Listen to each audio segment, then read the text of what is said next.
कीर्ति दीक्षित और आज हम अपने नॉलेज पार्ट से 25th चैप्टर पढ़ेंगे जो कि है facts about India part second.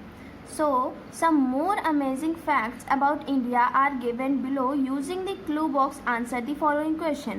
तो कुछ और अमेजिंग फैक्ट्स दिए हैं हमें यहाँ पे क्लू इंडिया के बारे में, जिनका कि आंसर हमें क्लू बॉक्स से देखकर देना है. तो हमारा यहाँ पहला है हाईएस्ट पीक. तो इंडिया का हाईएस्ट पीक है काराकोरम 2. सेकेंड लॉन्गेस्ट बीच, इंडिया में लॉन्गेस्ट बीच है मारीना बीच जो कि चेन्नई में है. Longest river bridge Mahatma Gandhi सेतु. महात्मा गांधी सेतु हमारे इंडिया का लॉन्गेस्ट ब्रिज है जो कि पटना में है. एंड फोर्थ है लॉन्गेस्ट रोड.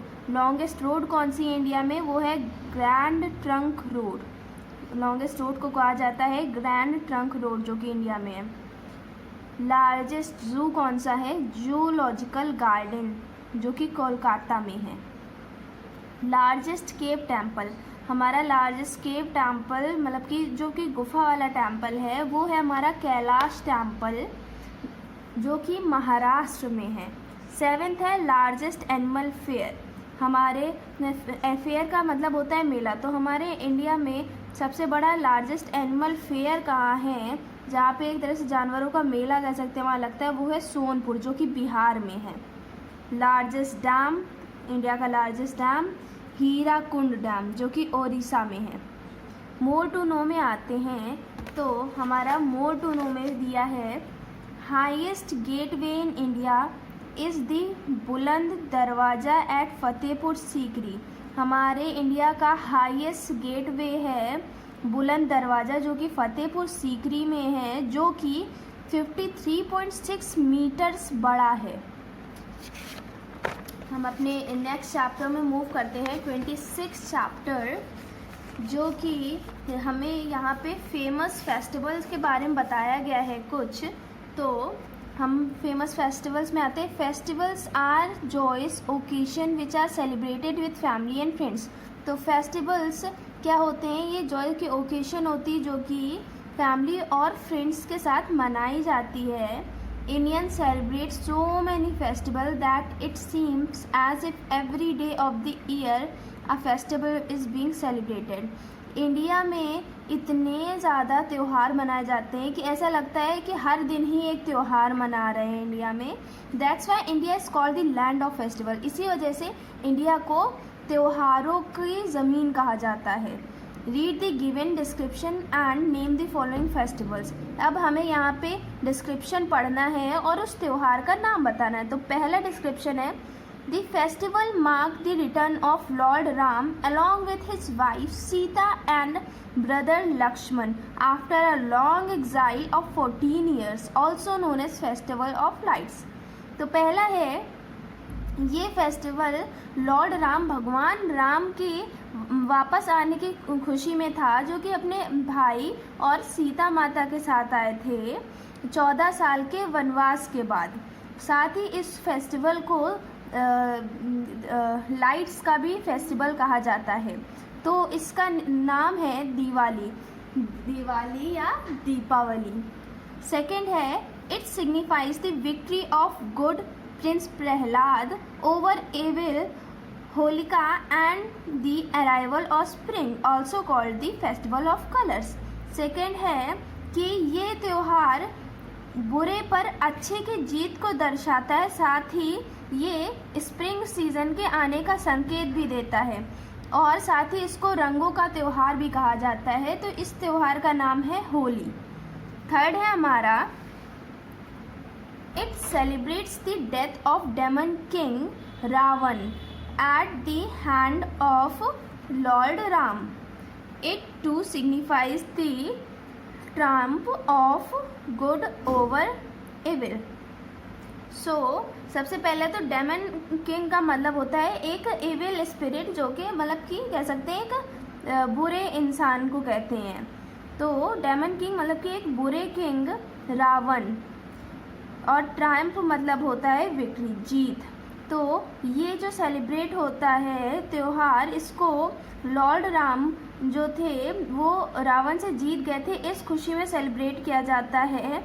ये दर्शाता है बुरे अच्छे की जीत बुरे के ऊपर। इसको कहते हैं Dussehra. It represent the celebration of goddess Amba. Fourth है, it represent the celebration of goddess Amba power in 9 different forms. These are 9 days of fasting, faith and devotion. So ये जो त्यौहार होता है ये अम्बे माता के लिए किया जाता है, जो कि 9 डिफरेंट फॉर्म्स में होता है। और साथ ही इसमें 9 दिन तक हम लोग व्रत रखते हैं, हमारा फेथ होता है, हम उनकी तरफ डिवोटेड रहते हैं, हमारे अंदर पूरी भक्ति भावना होती है। इस त्यौहार को कहते हैं नवरात्रि, जो कि 9 दिन तक चलता है। फिफ्थ है, it commemorates Lord Ram's invocation of goddess Durga before going to war with the demon king Ravan. It is festival of prosperity, goodness and devotion. So ये जो फिफ्थ हमारा त्यौहार है ये इसलिए मनाया जाता है क्योंकि उस दिन लॉर्ड राम ने दुर्गा माता की भक्ति की थी, पूजा की थी, जब वो रावण से लड़ने जा रहे थे उसके पहले। इस भी त्यौहार को एक भक्ति भावना की तरह, एक अच्छी तरह सेलिब्रेट किया जाता है। इस त्यौहार का नाम है दुर्गा पूजा। सिक्स्थ आते हैं हम लोग, it is the annual celebration of birth of Lord Krishna the mighty and mischievous. तो यहाँ सबसे पहली बात तो माइटी का मतलब ही होता है जो कि बहुत ही ज़्यादा स्ट्रॉन्ग होता है, जिसमें बहुत पावर होती है।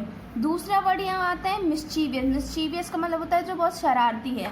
तो सिक्स जो हमारा है ये एक ऐसा त्यौहार है जिसको लॉर्ड कृष्ण के जन्म की तरह, भगवान कृष्ण का जन्म हुआ था जिस दिन, इसकी तरह मनाते हैं, जो कि बहुत ही ज़्यादा स्ट्रॉन्ग भी थे और साथ ही बहुत ही ज़्यादा शरारती भी थे। इस त्यौहार का नाम है जन्माष्टमी। हम अब सेवेंथ में आते हैं। So celebrated by Muslims all over the world. ये त्यौहार मुस्लिम्स हर जगह देश में मनाते हैं। This festival signifies the conclusion of the holy month of fasting Ramadan. So ये जो फेस्टिवल होता है, इस फेस्टिवल में इनके ये पूरा 1 मंथ तक फास्ट रखते हैं रमज़ान का। और इस कहते हैं ना फेस्टिवल, इस फेस्टिवल का नाम होता है ईद उल फितर। 8th है, it is the traditional new year celebration of the inhabitants of Assam. ये जो त्यौहार है ये असम के जो लोकल्स होते हैं, लोकल्स मतलब इनहैबिटेंट्स का मतलब जो वहाँ के रहने वाले लोग होते हैं, उनका एक त्यौहार होता है। The Bihu dance and the local cuisine coconut laddoo, til pitha, ghila pitha are the key attraction of the festivals. 8th है, it is traditional new year celebration of the inhabitant of Assam. तो ये न्यू ईयर सेलिब्रेशन की तरह मनाया जाता है। इनहैबिटेंट का मतलब होता है कि वहाँ के लोकल्स, जो लोग वहाँ पे रहते हैं, वहाँ पे रहने वाले लोग कहते हैं inhabitants. The Bihu dance and the local cuisines coconut laddoo, til pitha, ghila pitha are the key attraction of festivals. इस फेस्टिवल में बिहू डांस किया जाता है। गुशन मतलब कि वहाँ के एक तरह के लड्डू होते हैं, कोकोनट के बने होते हैं, वो बनाए जाते हैं। तिल पिट्ठा बनाया जाता है, गीला पिट्ठा बनाया जाता है। ये सब वहाँ उस फेस्टिवल की अट्रैक्शन होती हैं। इस फेस्टिवल का नाम होता है बिहू, और बिहू डांस भी होता है इनका। 9th है, it is the celebration of birth anniversary of spiritual leader Padmasambhava, the founder of tantric Buddhism popular in Tibet and Ladakh.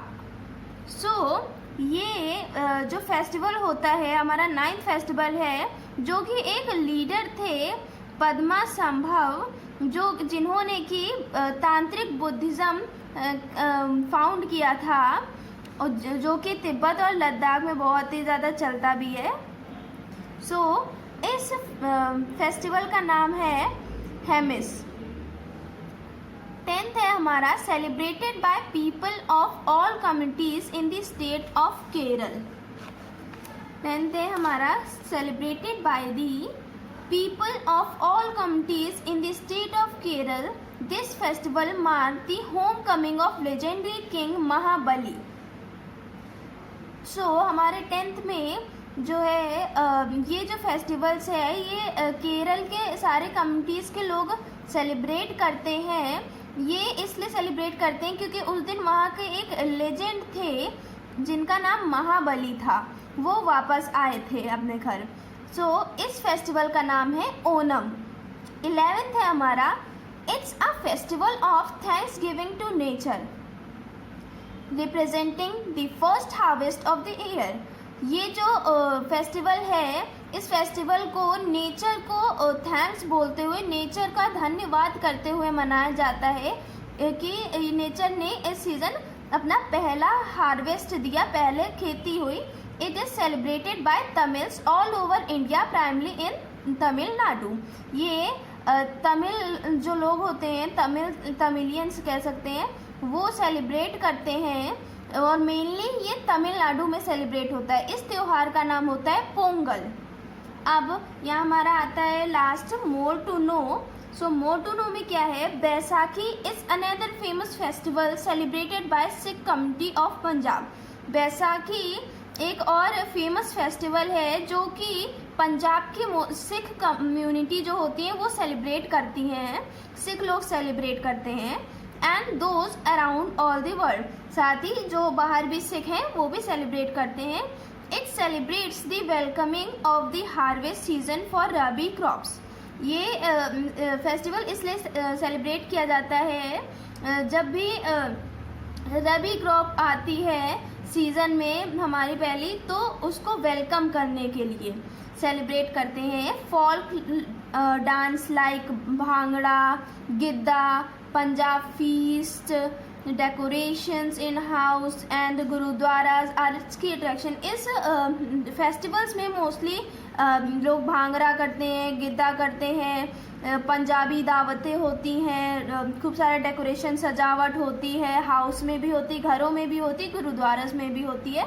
ये सब जो होता है यहाँ का की अट्रैक्शन होता है, मतलब कि ये सब चीज़ें लोगों को अट्रैक्ट करने वाली होती इस फेस्टिवल के मामले में। सो हमने आज ख़त्म कर लिया है अपना 26th एंड 25th चैप्टर। अब हम नेक्स्ट टर्न से आएंगे 27th चैप्टर में। Thank you.